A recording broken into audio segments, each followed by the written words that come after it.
Hey guys, I know it's been a while. There's been a lot of changes recently in my life, but what I wanted to start with has to do with the competition that I did this past week. This past week I was in St. George.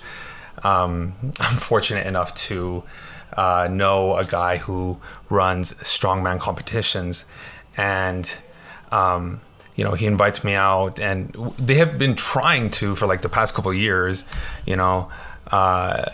to host another competition, another event, but COVID has been constantly just shutting it down, and luckily they were able to do it finally, and so I was there last week, but I was only able to be there for one of the days, and on that day I did two events. The first event was a yoke, and then the second event was a stone carry. And I've done the yoke before, with the yoke I started with 650 and then we did 700. Luckily I didn't do any more than that, because in the moment, while you're doing it in competition, you don't really feel a lot of the pain, especially if your body can handle it, right? So you don't feel the pain until afterwards, and like 3 or 4 days after that, I just felt a lot of soreness, and also I felt like I didn't have a lot of strength in that area. And your lower back and your core, it helps with so many different functions. So I could tell when I was like laying in bed, right? And I'd like try to get up, and as I would try to get up, my core just wouldn't engage. And so I had to like put my arm down to just get me up every single time. And so I'm glad that I only did those two attempts, because you had up to 3 attempts to see how much you could do. And in the division that I was competing in, there was only one other person, and I mean, he lifted way more than I did. I think his second attempt was 850 or 800, and that's like a whole nother 100 pounds heavier than what I did. So doing the 700 was enough for me, because like I don't do this regularly. When I compete, I only compete maybe once, twice a year, and other than that, I'm doing different exercises in the gym, mostly to maintain myself and to be functional, but I'm not really doing it in order to continuously increase the amount that I'm lifting. I'm not going in that direction. I'm just going in the direction of, I want to maintain what I have. I want to be functional. I don't want anything to ever get in the way of what I can do. If I want to do something, I want to be able to do it, right? So that's why I stay in shape. And doing a competition like this is just another thing to push me, like get me out of my comfort zone and see how much I can do. So that was enough for me, right? And the second event was the stone carry, and the stone carry was with what they called a Valhalla stone. It was kind of in the shape of a V, right? And I think I weighed 255 pounds. And I already knew before I even got up to the stone that I was gonna do it. I had it in my mind already. I'm gonna lift this no matter what. But when you do something that heavy, especially when that is confined in something so small, right? You can't treat it like a game at that point, because of how heavy it is. You have to respect the weight. And as I'm picking this thing up, you can't mess up, not even one time, because if you mess up once, that stone could very easily squash one of your toes, and then you're done. I'm sorry, but you're done. That's it. So when I was doing it, I was trying to find, the placement of my hands, and I picked it up a bit, and then I ended up dropping it because I couldn't seat it. And I got a little frustrated, but I was already in the right headspace to do it, because I said I was going to do it, and I had no thought in my mind that I was not going to be able to follow through. So the second time around, I picked it up and then I sat it, right? Because whenever you do a stone, you learn this with Atlas stones especially, is you do the lift, okay? You have a couple seconds as you're picking the stone up, and then you want to seat it. And then I'm in, in that position, and I'm trying to then stand it up, right? And I pick it up, and I get it up, and I'm not able to put it on my chest. But luckily I didn't do that, because I think if I put it on my chest, what would have happened is all of my air, all of my oxygen would have gone out of me, and I would have gotten tired quicker. So luckily I got it up to about my stomach area, and something I didn't think about before, but I heard afterwards was when you think of a strongman, you usually think of a big, very burly looking guy. They have a gut. They're like over 250, 300 pounds. These guys are solid, right? But sometimes that gut gets in the way. And because I don't have a gut, I could just place it there, and I could just start walking. And I just pushed myself. I just kept going, as quick as I could. And I think I did 175 feet. They did it by distance. This one wasn't for time. It was for distance. And there was a point where I was right about to drop it, but I think it's very important when your mind begins to fill you with doubt to not give in to those thoughts. Do not let the doubt be the reason why you stop early, but to realize, okay, this is my mind telling me that I should stop. How do I keep going? How do I keep pushing myself? So what I did is I sat it again. Instead of dropping it, I sat it again, and then I picked it back up again. Now, I didn't realize that it was going to be so heavy and it was going to take so much out of me to do that again. Luckily, I only did that one time, okay? But I picked it back up, and I took about 1, 2, 3, 4, and I tried to go another step, but I don't think I had it in me anymore to go any further, and I ended up dropping it. But that was very difficult to do, but I'm glad that I did it, because when you are faced with something hard like that, something that takes a lot out of you, something that asks you to really dig deep within you and pull something out of you, right? Can you turn the switch on? Can you go right then and there? Can you do it in that moment? Going through those things help you so that whatever you face in your everyday life, you're able to do it. You're able to do it because you have a threshold that is much bigger than the obstacles that come that are now smaller. You realize, look, I'm not going to let that mess up my day. I'm not going to let that ruin the entire weekend experience that we had, because I picked up 255 pounds and I walked that 175 feet. And when I thought that I was done, I almost dropped it. But you know what I did? I picked it back up without dropping it on the ground, and I kept going 4 more steps. And because of that, I'm sorry, but this little obstacle, this little problem is not enough.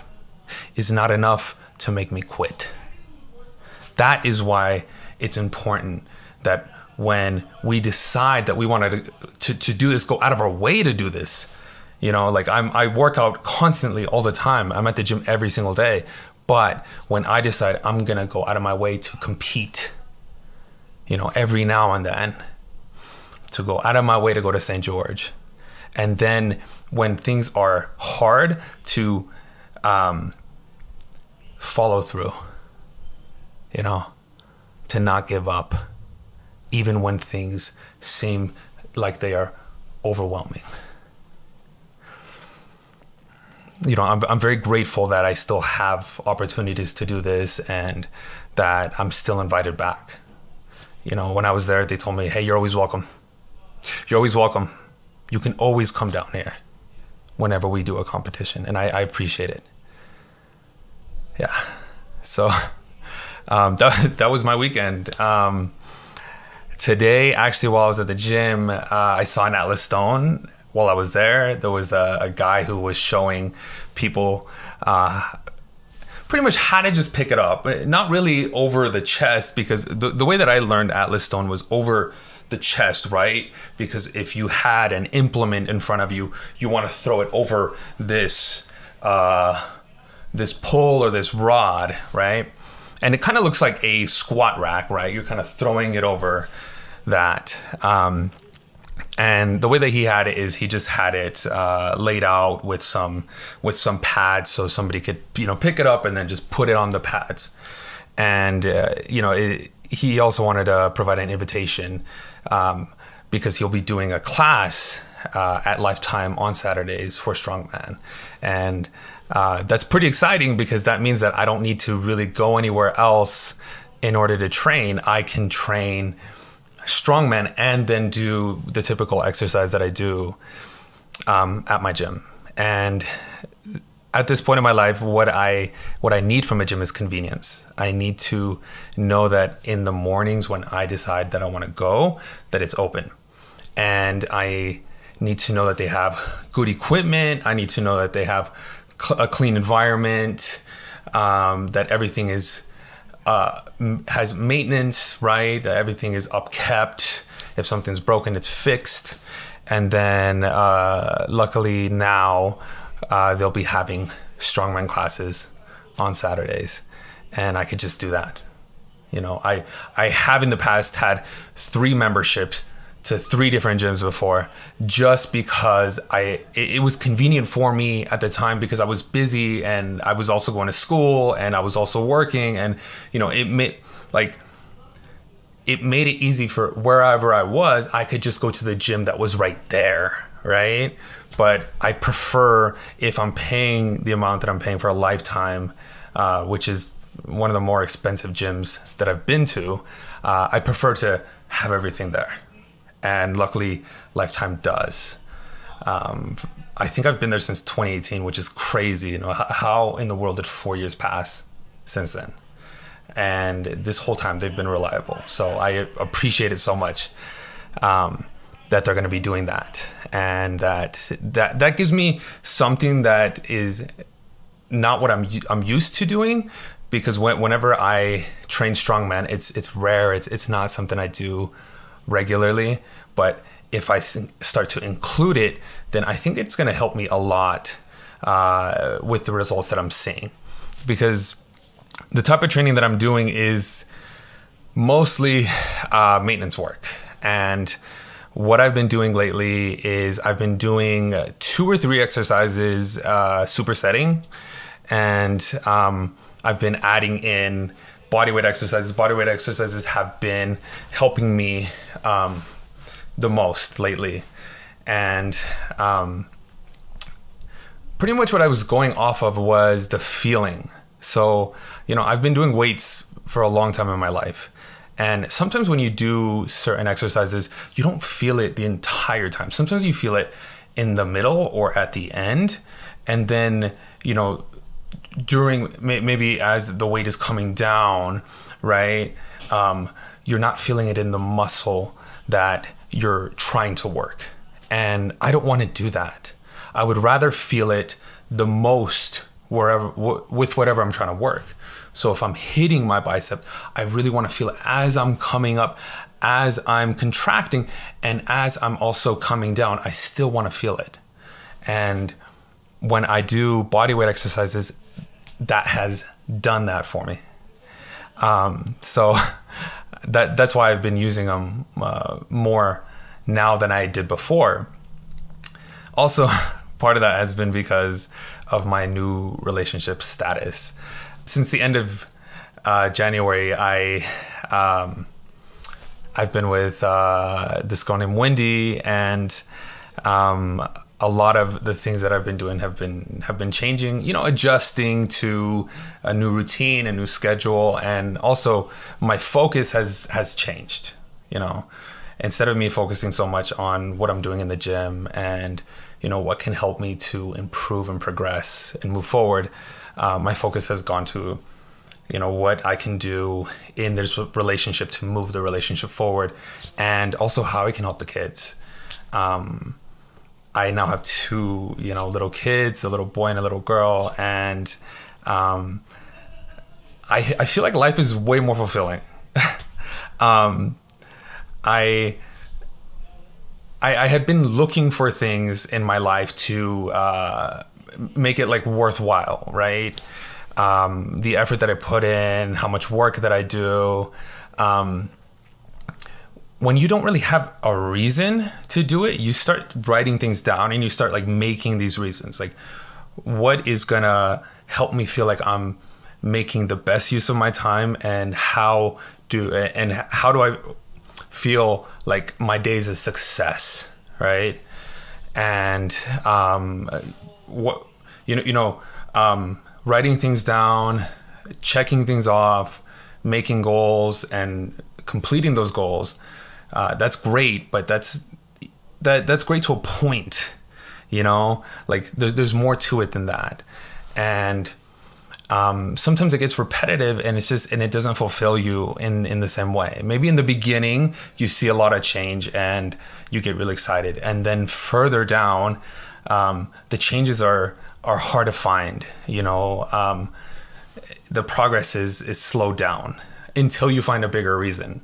And the bigger reason is the kids. The bigger reason is the relationship. You know, the bigger reason is where can you go with this? And how your life can be way more fulfilling now with the addition of, you know, the other people that are in your life. Because like I've said before, you can enjoy life to a point alone. But the great thing about having a partner is that every single thing that you've been through up until this point is something that you can now share with that partner. And when you share it with that partner, what you hope to see is you hope that their eyes will light up, just like your eyes lit up when you first experienced that. When you first went to EDC, when you first tried this bowl of ramen, you know, when you first, you know, anything that you did, really anything that you did, you had a moment where it stood out to you, where you enjoyed it, you loved it. It was meaningful enough to you that you wanted to go back and do it again. And you hoped that each time you'd feel what you felt the first time, right? But now with a partner, what happens is now you get to see it in their eyes, and you hope, hey, maybe, just maybe, they'll see what you saw. And now your life is twice as good, you know, and then who knows, maybe 3 or 4 times with, you know, the additional kids as well. Because then everything to them is new, like every single thing. I get to bring stuff around and say, like, hey, I like, this is what I like. This is what's meaningful to me. And hopefully it's something that's meaningful to them. Like, because I watched this movie, I'm like, this is a good movie. I think you'd really like the movie. So to them, it's completely new. And, you know, I've already done that with some movies, and they have liked them. So, you know, it's a ton of fun to have that next step in my life and to now shift my attention, right? Shift my attention to that, because that is way more fulfilling, you know? As we go on in our life, things come to us in phases. You know, we cannot think that everything is going to remain the same forever. We can't, okay? We have to be open to things changing and being willing to step into that. Because if we're willing to step into that fully, right? Something I learned on my mission was to put both feet in, okay? Not one foot in, one foot out, both feet in.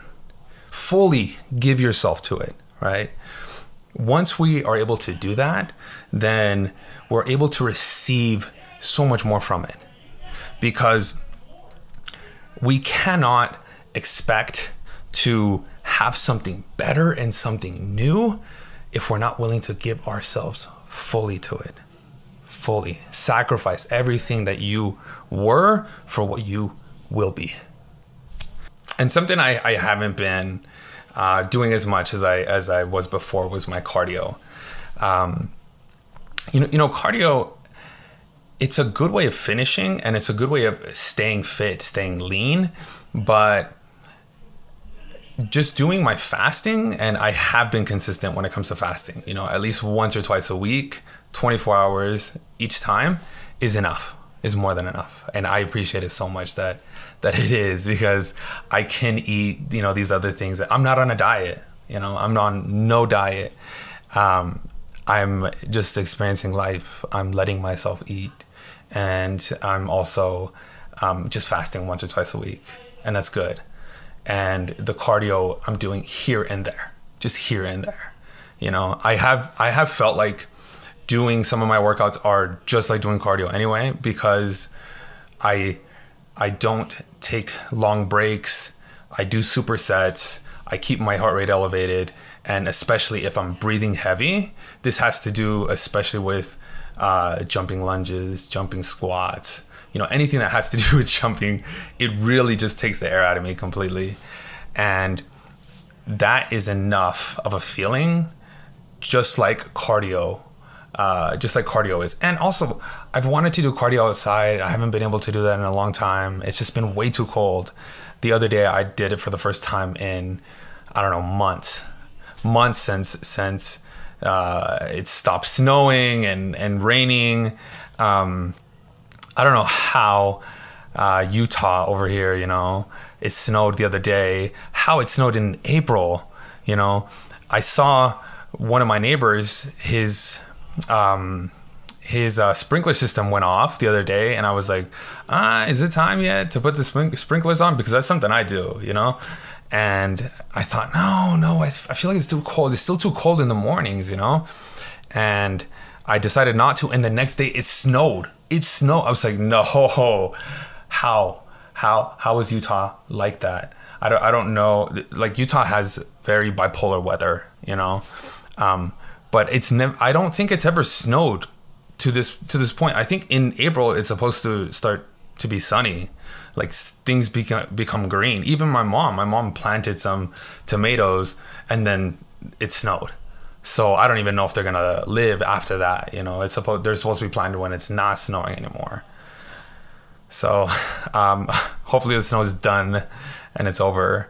But if that's the case and the sun comes out more, then I can go outside and do some cardio outside. Cardio outside is way funner. It's way funner. I'm not on this treadmill. I'm not like simulating what it's like to run. I'm outside running, and I love running and doing some bodyweight exercises, doing 10 to 1s or even doing 5 to 1s, right? And then running again, and then 4, running again, 3, running again, 2, running again, 1. I love that. That is actually a fun way of doing cardio. And you lose track of time. You don't even know like how long you've been doing it. Of course, I have my watch, and I'm able to track it that way. But it doesn't feel like I'm creating like this narrative, this story within my mind, where I'm getting lost in my imagination as I'm doing cardio. Because if you're just doing like the Stairmaster forever, you're like, where are you going? You're not going anywhere. And you're trying to distract your mind to just keep doing it. Just keep doing it. Just keep doing it. Just keep doing it. And after a while, it gets so repetitive that I'm just like, I can't. Look, I look at the time and I'm just like, no, it doesn't work for me. Like going outside and running works for me, and that feels so much better. I like getting sun. Now I'm definitely gonna have to be wearing more sunscreen, especially here on my chest and shoulder, because I recently got a tattoo. Well, not very recent, but when it comes to my podcast and the last time that I talked to you guys, I didn't have a tattoo then, but I do have one now, and I've had 3 sessions on it, and I mean, it's quite expensive, so I don't want it to get ruined. I was told that I do have to put sunscreen on it, so I'll do that. I'll do that for sure. You know, I want that to last as long as I can. And okay, last thing I wanted to talk about today was EDC. EDC is coming up in like 3 weeks, and luckily I'm gonna be going, and I already have my ticket. Everything's already set, good to go. So I wanted to share with you guys the list that I have, and here, let's go to day 1. So day 1, I have Adrenalize, and that's Hardstyle. Okay, Alan Walker. I like Alan Walker. I'm gonna put him as like a maybe. Okay, Kaiwachi, I think his name is. He's just somebody who's pulled up many times during my listening through Spotify, and I really like his music, but it's different. Okay. Looney Tunes is somebody that my friends Ty and Christy, they introduced me to Looney Tunes. Looney Tunes is crazy sick. Okay, they are hardstyle as well. Maddie-On, oh my gosh, I've wanted to see Maddie-On for so long. Because Maddie-On has some performances with Porter Robinson, and he also has some that he did while he was out in Japan. And if he plays something even similar to that, it's gonna be really good. Insane visuals. Okay, so if you're gonna trip, it'd be one to check out for sure. Porter Robinson, I've seen Porter before. Porter's of course one of my favorites as well. So of course I wanna go check him out. Very like sad boy type feels and vibes. Seven Lions for sure. Seven Lions is always good. And then Tweak a Core. And I'll be honest with you, I don't even know if Tweak a Core and the Tweakas is the same thing, or if maybe it's like a combination of a couple different DJs and they call themselves Tweak a Core, but they're hardstyle, so definitely want to check them out. We have Alesso on. Okay, let's go to day 2. Sorry about that. Okay, so we have Alesso. I've only seen Alesso once before, so I want to see him again. Audion, and Audion is more like Audion's not hard, but it's one that comes up, you know, in my Spotify. So of course I want to check them out. Borgor would be sick to see. The Tweakas, of course, that's that one that I mixed up. I'm not sure what Tweak a Core or the Tweakas, if they're, you know, the same thing or two different things, but hardstyle once again. This EDC is heavy on hardstyle, so and they're good. They're really good. Jai Wolf I've seen a couple times, and really good. Similar vibes to like Porter. And there's a Cascade and Dead Mouse. It's not a B2B, but I'm pretty sure it'll be similar to a B2B. So I think they'll just be playing together, and I want to just see how that'll go, you know. Midas, I think he canceled his show here, so I'm glad he's going to be playing EDC, because I've never been able to see him, so I want to go see him. Sound Rush is similar to Headhunters. So actually Sound Rush and Headhunters have done collab songs, and they're really good, and I definitely want to check them out. I wonder if Sound Rush is going to bring Headhunters out, and I wonder if Headhunters will bring Sound Rush out.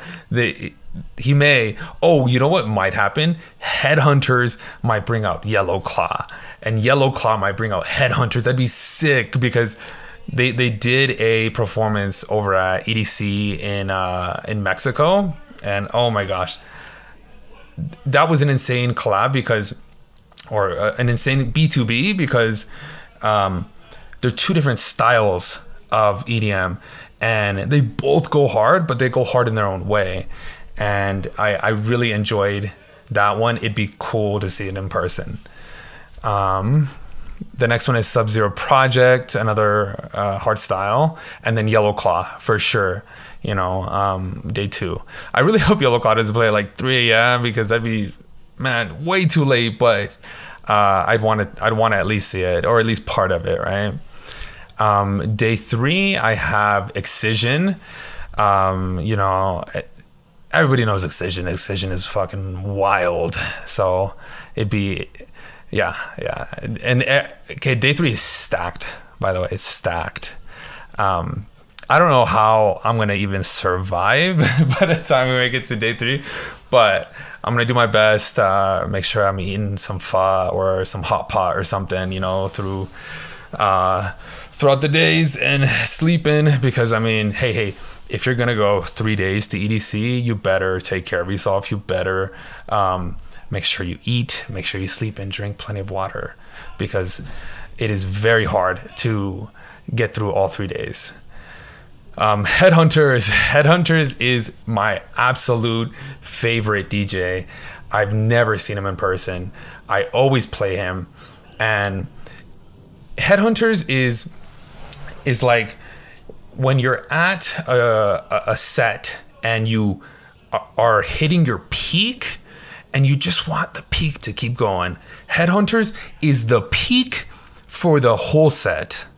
And if you're a raver, you know what I mean when I say peak, okay? So if you want to peak for an entire set, you go to Headhunters.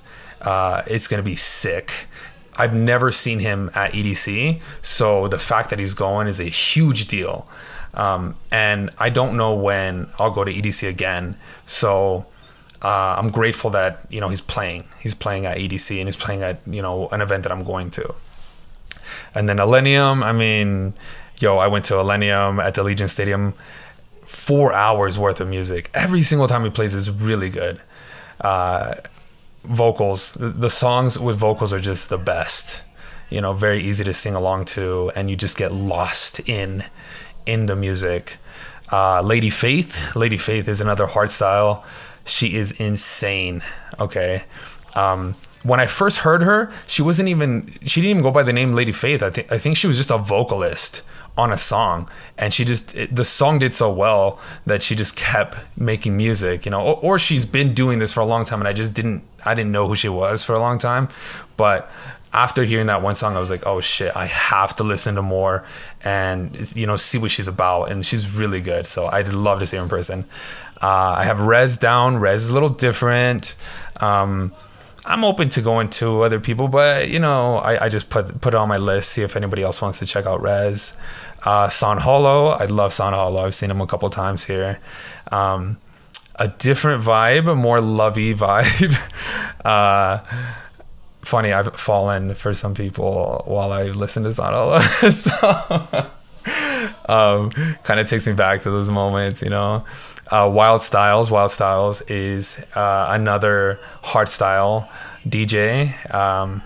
I'd love to see him. And then Zed, I've seen a couple times in the past, but every single time he's good. Actually, I'm surprised he's been playing, because I thought that he was done. I thought that he was done DJing. I thought that he just produces music and just sells it to very popular artists. But I guess he's playing EDC, and it's going to be great to see him and see what he's going to bring to the stage, like some current music. It'd be nice to hear. You know what I love about going to these festivals is that a lot of these DJs, they will play something new, something you've never heard before, and it'll be the first time they play it. It'll be on in these festivals on stage. And the bass, when the bass hits you, it is crazy. You could be completely sober, and you feel like you're on something just because of the feeling, the atmosphere, all the people, the dancing, the music, how you get into it, and then the bass when it hits you. So very excited. If you see me, say hello. Yeah, life is good. Life is good. Thank you so much for checking out my podcast again. I got a lot to look forward to. and things are getting much better. Thanks again. Until next time. Bye.